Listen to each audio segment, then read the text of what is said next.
Assalamualaikum warahmatullahi wabarakatuh. Kita ketemu lagi di channel YouTube Dunia Sriwijaya Sumatera Selatan. Pada hari ini, hari Minggu atau hari Ahad, kita di lokasi kawasan wisata Jakabaring. Tetapi tujuan kita bukan untuk berwisata, tetapi tujuannya untuk mengungkap sejarah atau mencari benda-benda bersejarah. Tetapi di balik itu juga kita mencari benda-benda bersejarah ini bukan untuk diperjualbelikan, bukan juga untuk dimaharkan. Karena kita konten di channel YouTube ini dan konten kreator ini tujuan semata-mata untuk mengungkap sejarah dan menunjukkan kebesaran-kebesaran Allah yang di luar dari nalar manusia.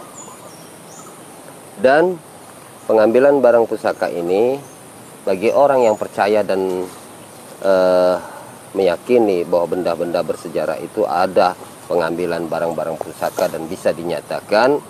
Tetapi saya mengajak kepada saudara-saudara saya yang percaya dari sisi pengambilan, bahwa pengambilan barang pusaka itu lebih baik dan lebih sempurna daripada kita membaca ayat-ayat yang lain, dan lebih bagus kita membaca kalimat zikir dan ayat-ayat Allah. Karena setiap ayat-ayat Allah yang kita gunakan, selagi yang kita gunakan itu tidak menyesatkan dan tidak merugikan orang, tetapi tujuan kita untuk mengarahkan orang ke jalan yang benar dan ke jalan yang baik, Islam agama tidak akan melarang. Dan kita pengambilan barang pusaka ini jangan melihat dari sisi pengambilannya. Karena setiap pengambilannya ini bagi orang yang percaya, semuanya itu datang dan kebesaran dari Allah. Jikalau Anda yang tidak percaya, atau Anda menganggap bahwa saya ini hanya sebagai trik sulap dan hanya sekedar penipuan, itu tinggal terserah Anda. Tetapi tujuan saya hanya satu, yaitu untuk menunjukkan bahwa pengambilan barang pusaka ini tidaklah wajib dan tidak layak kita sembah. Tetapi barang pusaka ini apabila kalau kita ambil, kita ungkap sejarahnya, kita simpan di waktu benda-benda bersejarah ini digunakan dengan orang-orang terdahulu, mempertahankan wilayahnya, mempertahankan tempat dan kekuasaannya. Di situ yang kita ungkap dan kita jaga dan akan kita rawat. Jadi yang kita jaga dan kita rawat ini bukan semata-mata harus kita sembah, tidak. Karena barang pusaka ini tidak wajib dan tidak wajib kita sembah. Pengambilan barang pusaka ini apabila bisa terwujud, itu semuanya dari kebesaran Allah.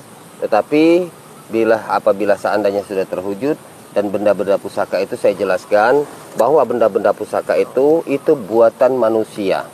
Ya, saya jelaskan. Karena buatan manusia ini ada dua versi, ada buatan manusia zaman sekarang dan ada buatan manusia zaman dulu. Nah, yang akan kita ungkap ini barang-barang bersejarah, yaitu pembuatan atau benda-benda bersejarah zaman dulu.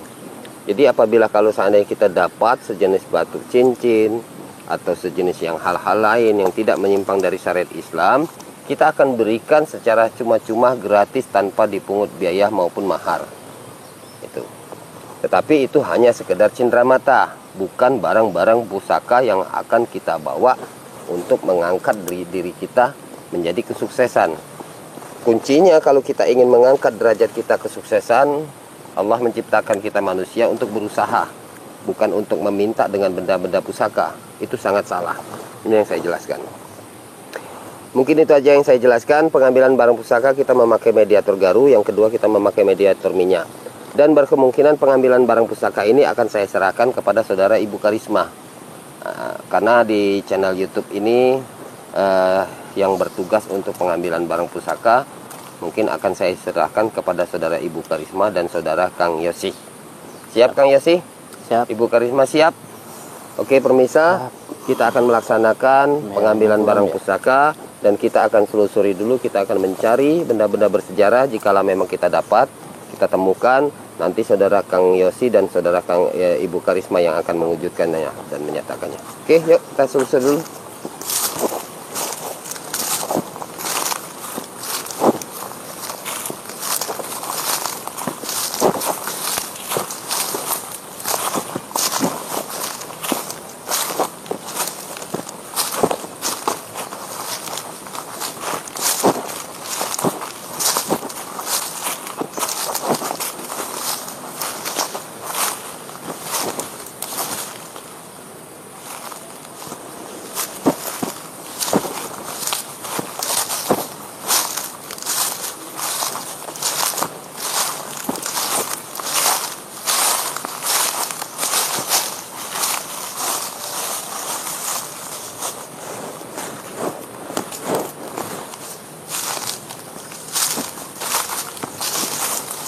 Allah Akbar.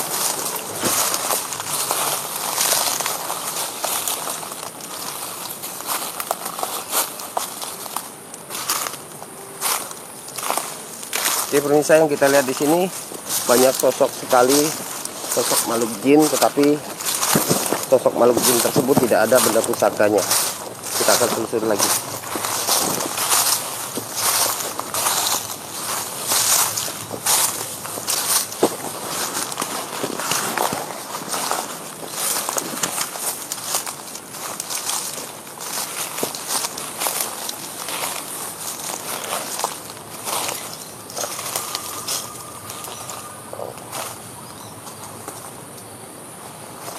Di sini ada sosok sinar kuning, kita belum tahu sejenis benda apa. Nanti saudara Kang Yosi sama Ibu Karisma yang akan mewujudkannya. Tapi agak sedikit ujiannya berat, pemirsa. Coba ada kameramen di samping dulu. Kita sapi dulu. Ini banyak sekali semut serangganya.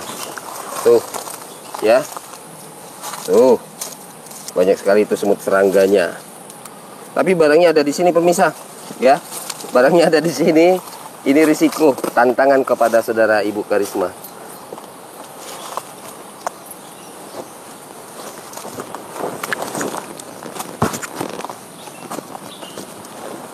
Subhanallah, subhanallah, subhanallah, subhanallah, subhanallah.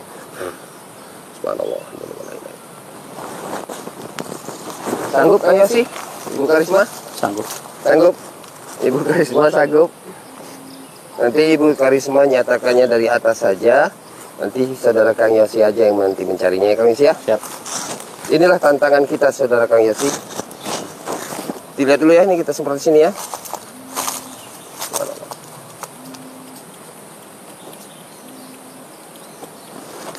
Oke. Saudara Kang Yosi dan Ibu Karisma yang akan mewujudkannya.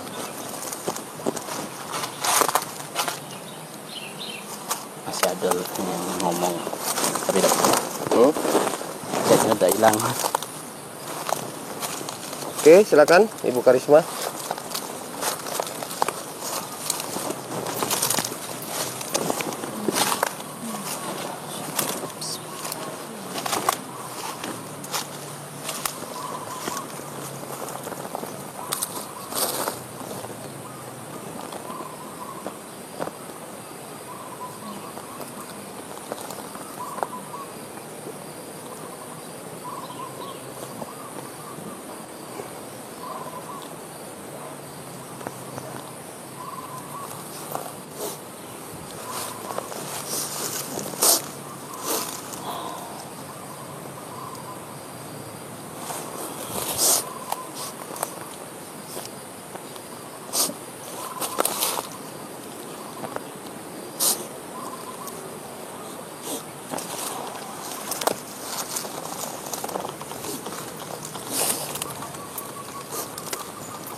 Oke pemirsa, sudah diwujudkan saudara Kang Yosi. Tinggal Kang Yosinya aja. Dia memakai kayu saudara untuk mewujudkannya. Itu lebih bagus. Terus Kang Yosi. Dizikirkan. Ya. Oh, semut itu banyak sekali itu tangan tuh. Nah.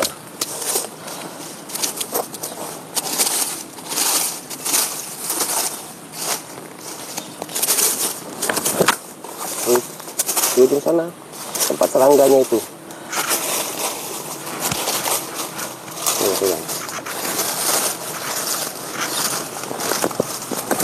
Nyarinya dan itu. Allah Akbar. Tantangan kita besar. Kalau kita mau naruh ya, untuk apa naruhnya di semut-semut ya? Itu cara masuk akal kita ya. Tapi barangnya ada di sini. Ini pemirsa, coba didekatkan dulu. Di sini banyak sekali semut serangganya, tapi yang kita wujudkan, kita dapatkan ternyata sosok Alkitab Istanbul ya. Ini banyak sekali semut serangganya.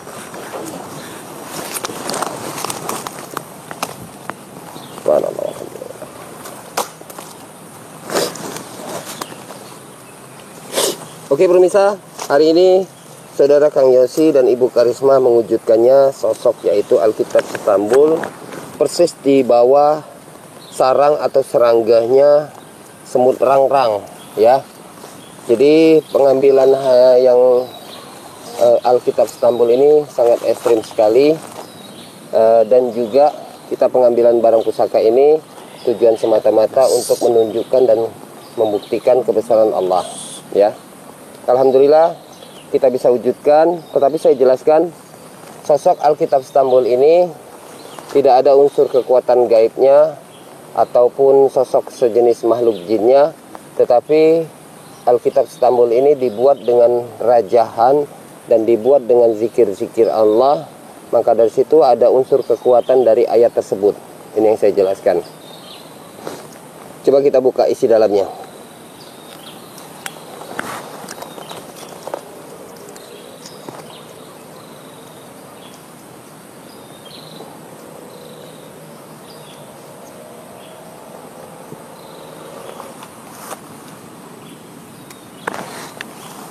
Ternyata yang kita lihat benar, ayat Al-Quran dibuat dari bahan, kita lihat kayaknya dari bahan kertas, ya. Itu. Terus manfaat dan kelebihannya ini tidak ada unsur sosok malik jinnya, ya pemirsa. Ini sosok hanya sejenis ayat, dan kelebihan tujuan semata-mata untuk menunjukkan, mengungkap sejarah agar supaya barang ini bisa melindungi dari sejenis hal-hal yang tidak diinginkan pada manusia. Jadi saya jelaskan barang-barang yang ini sejenis Alkitab Istanbul, tidak ada unsur sosok makhluk jinnya, tetapi ini unsur kekuatan dari ayat tersebut yang dibuat oleh orang-orang terdahulu. Dan barang yang seperti ini tidak wajib kita bawa, tidak wajib kita gunakan setiap hari. Karena kenapa? Karena Alkitab Istanbul ini mengandung unsur ayat-ayat Al-Quran dan ada kalimat-kalimat nama Allah. Maka dari situ kita sebagai manusia tidak wajib megangnya. Karena kita manusia ini terkadang melakukan hal-hal yang ceroboh. Seperti mana kalau kita buang air kecil, buang kotoran, yang itu yang membuat barang ini kita akan menjadi berdosa, karena kita akan menjadi najis. Jadi barang ini yang cocok dan pantas, bagusnya disimpan di rumah atau ditaruh di rumah aja, tujuan semata-mata untuk melindungi hal-hal yang tidak kita inginkan. Alhamdulillah hari ini kita sukses pengambilan yang pertama. Kita akan selusuri lagi untuk pengambilan yang kedua. Ya, coba saudara Ibu Karisma diselusuri lagi, coba di sebelah sini. Yang namanya kita manusia itu ya, ada saatnya juga itu yang namanya emosi itu biasa, wajar manusia. Kecuali ya kalau nggak ada kepentingan ya bisa ngehujat-hujat gitu ya, dibiarin aja gitu. Kalau kita nggak, kadang-kadang kita terpancing juga emosi. Kosong. Kita cari tempat lain aja. Oke pemirsa, yang dicari ini tadi kita lihat sepintas ada sosok sinar. Ternyata sosok sinar ini memang sosok sinar ini berupa wujud sejenis makhluk jin, tetapi tidak ada kodam atau tidak ada benda pusakanya. Kita akan telusur lagi ke tempat lain. Sini, di pohon sini.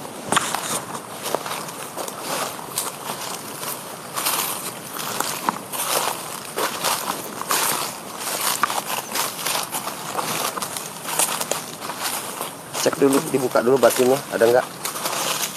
Jangan sampai kita tertipu lagi. Kosong Ibu Risma. Oke pemirsa, dicek di sini juga kosong, nggak ada. Coba kita telusuri ke sana. Sana betul. Gua digigit semut ini.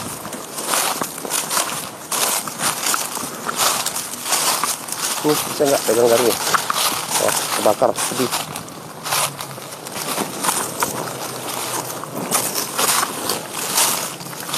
Sambil dibuka kebatinannya Ibu Risma.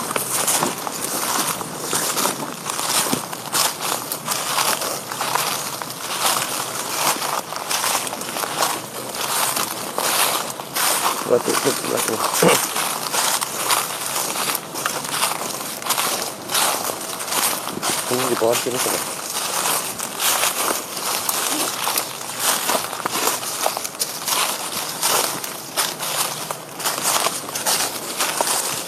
Cek dulu.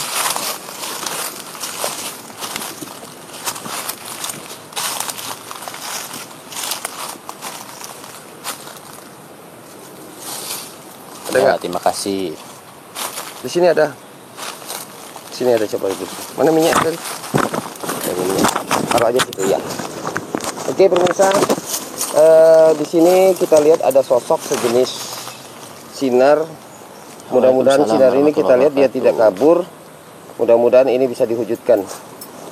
Ini ada di dalam sini Bu Risma ya, nanti nyatakan di sini ya. Ya. Oke pemirsa, saudara Ibu Risma akan mewujudkan, mudah-mudahan bisa terwujud.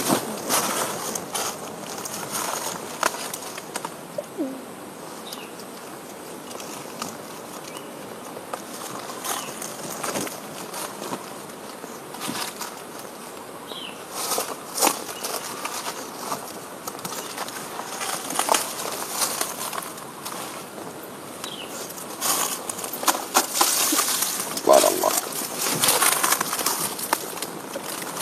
Coba lihat di bawahnya, pelan-pelan dicari. Terus,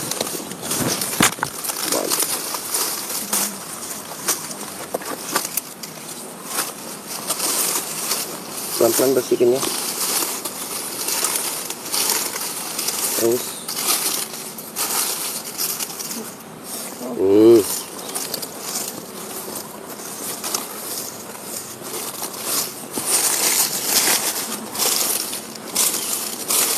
Iya, digor. buka sini, buka. Ya, nah ini subhanallah. Allahu Akbar. Ternyata pemirsa, yang diwujudkan saudara Ibu Karisma yang dari sini, dia wujudkannya ternyata sosok batu blue safir. Coba diungkap dulu Ibu Karisma isinya.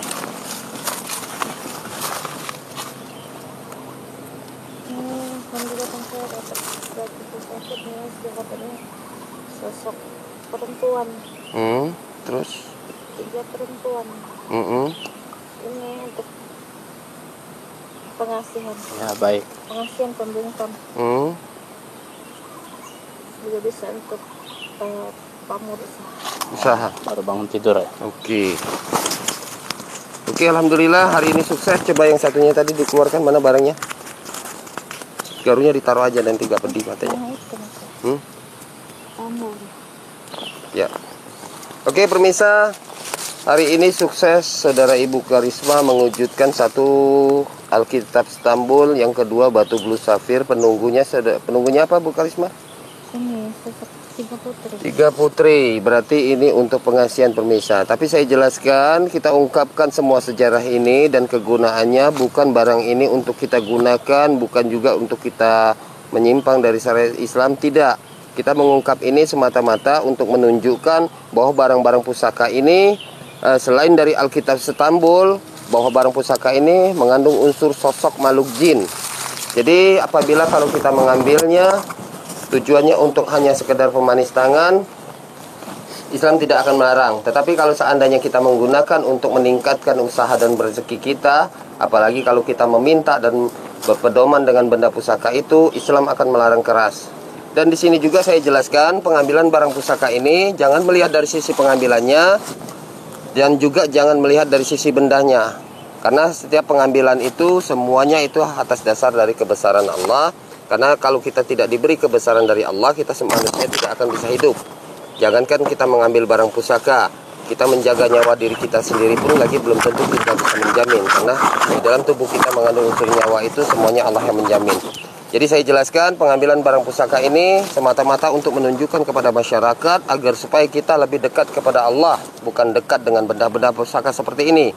Dan barang pusaka ini apabila kalau tidak akan menyimpang dari syariat Islam, kita akan memberikan secara cuma-cuma gratis dan tidak akan dipungut biaya. Bangun tidur. Mungkin itu aja yang saya jelaskan kepada pemirsa. Lebih dan kurangnya saya mohon maaf. Saya tutup dan saya akhiri. Assalamualaikum warahmatullahi wabarakatuh. Oke pemirsa, kita akan pengambilan untuk episode yang ketiga. karena saudara Ibu Karisma cukup capek. Kita akan istirahat dulu sejenak. Kita akan sambung lagi untuk episode yang ketiga ya. Ya. Oke.